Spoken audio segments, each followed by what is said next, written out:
Comenzamos a estudiar una nueva unidad en FOL. En este caso nos centraremos en la negociación colectiva.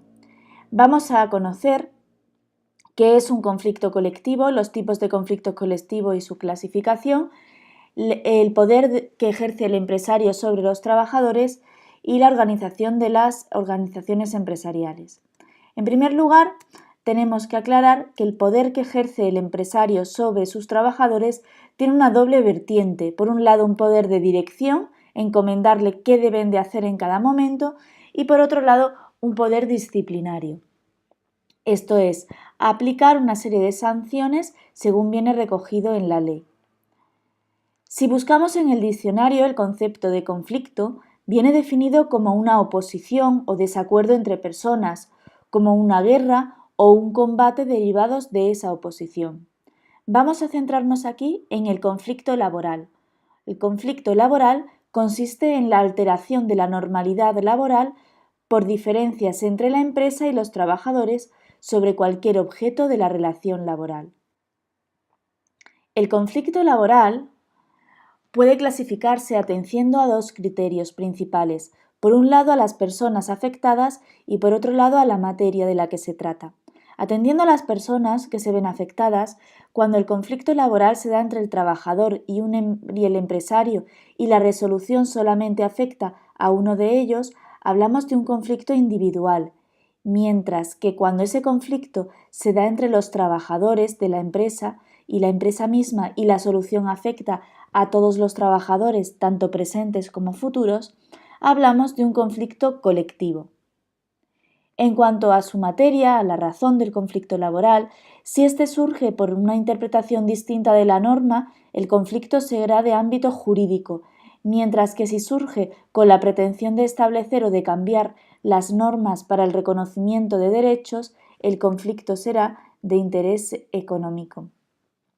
Siempre que surge un conflicto, tanto el empresario como los trabajadores deben de procurar llegar a un acuerdo mediante una negociación directa. Para la resolución de conflictos, el derecho de trabajo prevé diferentes medios. Por un lado, medios de resolución pacífica o medios de resolución no pacífica. Entre los medios de resolución pacífica están la conciliación, la mediación y el arbitraje, que estudiaremos más adelante. Y en cuanto a los medios de resolución no pacífica, nos encontramos con la huelga y con el cierre patronal. Comenzamos a estudiar los medios pacíficos de resolución. Con la conciliación se pretende acercar posturas entre las partes para que lleguen a un acuerdo, pero sin proponer soluciones. En el caso de la mediación, el mediador va a ayudar a las partes y les ofrece posibles soluciones, pero unas soluciones que no son vinculantes. En cambio, a través del arbitraje, el árbitro va a resolver un problema mediante un fallo, un laudo arbitral que se llama, que es de obligado cumplimiento para cada una de las partes. Por otro lado, en cuanto a los medios no pacíficos, nos encontramos en primer lugar con la huelga. La huelga es un derecho fundamental reconocido en el artículo 28 de la Constitución española y que está regulado por el Real Decreto Ley 17/97 sobre relaciones de trabajo. Su principal objeto es la defensa de los derechos y los intereses de los trabajadores mediante el paro de la actividad laboral.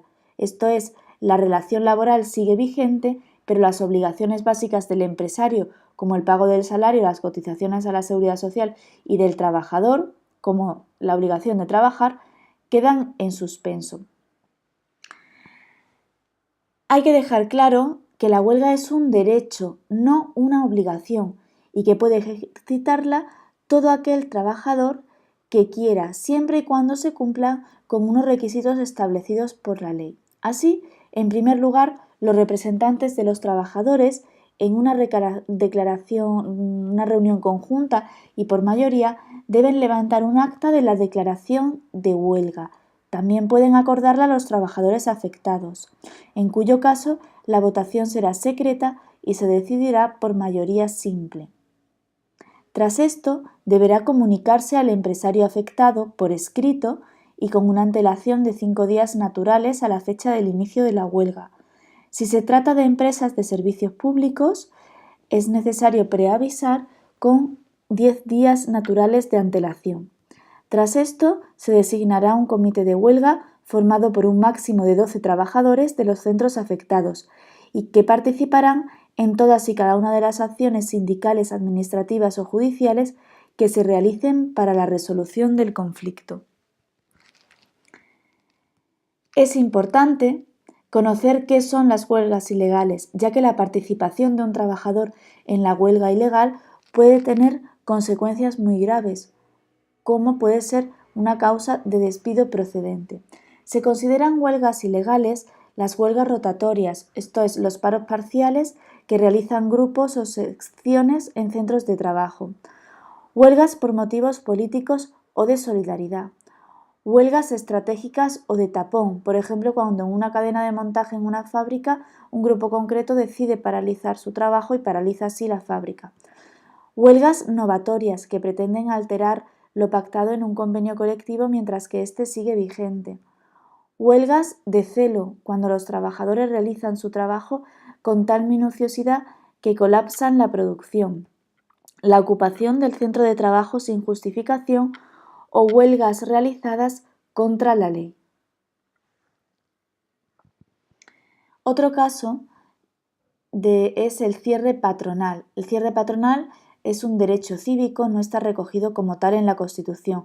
Es una medida excepcional que consiste en la suspensión efectiva del convenio de trabajo y el cierre del centro de trabajo por iniciativa del empresario, que en caso de huelga, violencia o daño grave para las personas o las cosas, ocupación ilegal del centro de trabajo o peligro cierto de que se produzca, puede solicitarlo a la autoridad laboral.